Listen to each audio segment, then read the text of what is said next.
Free fire গেমটা এমন একটা গেম যেটা যে একবার খেলছে সে বারবার খেলতে মনে চায়। প্রথম পারবে না, কিন্তু চেষ্টা করতে করতে যখন পেরে যায় তখন আর ছাড়ে না। আর এই গেমটা যারা একবার খেলছে, যার মনে একবার জায়গা করে নিয়েছে, সে কখনোই এই গেমটা বলতে পারবে না। সে যদি 1 দিন 2 দিন 7 দিনও না খেলে, সে 7 দিন পর আবার ঠিকই এই গেমটার ভিতরে ঢুকবে। কারণ এই গেমটা কখনো কাউকে কষ্ট দেয় না। এই গেমটা সবসময় সবাইকে আনন্দ রাখে।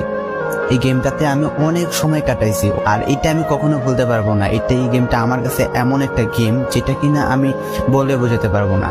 অ্যান্ড এই গেমটা শুধু আমার কাছে না, আমি মনে করি যে প্রত্যেকটা ফ্রি ফায়ার প্লেয়ারের কাছে অনেকটা ইমোশনাল টাইপের একটা গেম হয়ে গেছে। কারণ এই গেমটাতে বর্তমানে যে অবস্থা হচ্ছে, যে গেমে এমন আপডেট দিতেছে, আপডেট দেওয়ার কারণে পুরো গেমটাই চেঞ্জ হয়ে যাচ্ছে। আগের ফ্রি ফায়ার আর আগের মতো নেই।